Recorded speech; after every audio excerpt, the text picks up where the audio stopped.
transité par la France où en fait mon objectif c'est de jouer au basket et en NBA comme toute personne qui rêve du meilleur du monde du basket. Je joue au basketball en Côte d'Ivoire et en équipe nationale. Et justement, le défi avec mes parents, c'est qu'il fallait que j'ai des bonnes notes en classe et tout ce qui vient avec avant de pouvoir avoir la chance d'aller jouer en France éventuellement, puis plus tard à la NBA, on verra. Et donc c'est comme ça que finalement je suis allé en France et j'ai fait 4 à 5 années de basket là-bas. Ouais, professionnel. J'étais à HEC Paris, j'ai décroché. Puis quand j'ai été recruté, j'ai informé mes parents que voilà, maintenant ma vie c'est de basket. Que vous voyez, vous voulez pas, je suis payé, je suis logé, je suis nourri, voiture de fonction, je suis blanchi, puis vous payez plus rien. Donc c'était comme bon, c'est pas si mauvais que ça, tout compte fait, on va t'encourager. Puis voilà, j'ai commencé quelques années faisant, mes parents après avaient décidé de venir découvrir le Québec. À l'époque, t'entends Canada, c'est glacé déjà. Canada, c'est... T'as des frissons, t'as la chair de poule. Canada, c'est comme ice. Canada, c'est... Je dirais c'est le même stéréotype qu'une personne aurait d'une personne d'Afrique n'ayant pas été là-bas, les mêmes stéréotypes qu'on aurait, que certains qui pensent peut-être qu'on vit dans les arbres ou quoi que ce soit, c'est les mêmes stéréotypes aussi que d'autres personnes ont, qui n'ayant jamais été ici, qui pensent que peut-être des gens vivent dans des igloos, ou je sais pas moi, qui s'habillent avec des doudounes à l'année longue, c'est les mêmes stéréotypes.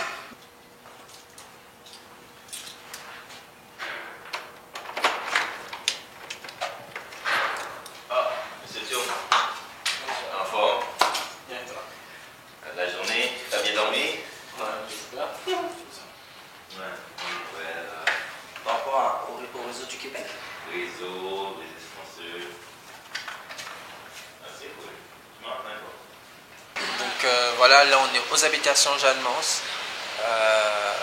C'est là que tout a commencé. Première édition du Festival Urban Jam 2009, la deuxième édition également dans le même endroit. Ce qui est paradoxal, c'est qu'on est en plein cœur du quartier des spectacles de Montréal, mais c'est un HLM et c'est rarement trouvé. C'est le seul HLM en Amérique du Nord qui se trouve dans le périmètre d'un centre-ville et de surcroît dans le périmètre qui est considéré comme le périmètre le plus festif de la ville de Montréal, le quartier des spectacles. Donc c'était l'une des raisons pour lesquelles j'avais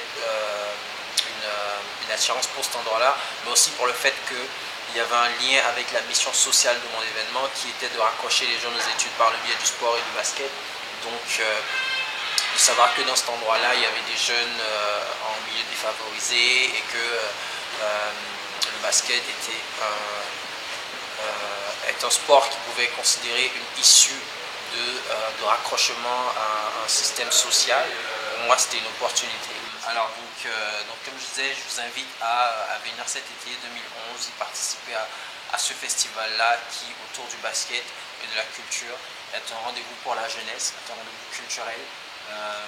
Autour du basketball, de la culture, des concours de dunk, de la danse. L'événement se déroule en fait sur 3 journées de festivités, dont le début, dont l'ouverture se fait par un match de célébrités où on invite des personnes de divers horizons, que ce soit des députés, des directeurs, que ce soit des anciens joueurs de basket, que ce soit des joueurs de hockey, à venir à travers un match porter des maillots, mouiller leurs maillots et commémorer le fait qu'il n'y a pas de barrière de culture à travers un sport. On peut tous se dépasser.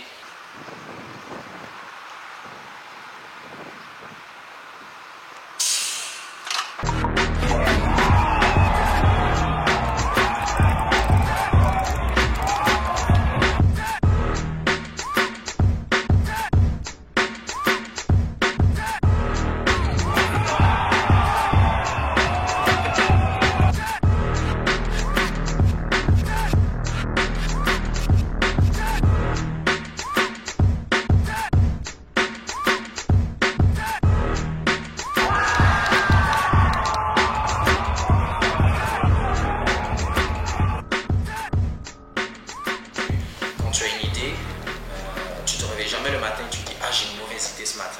Jamais. Tu as toujours une bonne idée. Que ce soit Guy La Liberté ou n'importe qui a commencé, on avait toujours une bonne idée. La question c'est de savoir est-ce que cette idée-là est une occasion d'affaires. Donc qui dit idée, qui dit occasion d'affaires dit argent. Donc est-ce que tu vas être en mesure de faire de ton idée une passion qui va te rémunérer. Ça c'est la formule gagnante. Si tu arrives à le faire, tu vas vivre de la chose, travailler 60 heures sans même t'en rendre compte. C'est ça en fait, sinon tu vas vivre ta contrainte tous les jours, aller travailler juste pour avoir de l'argent puis subvenir à tes besoins. Donc là était mon défi.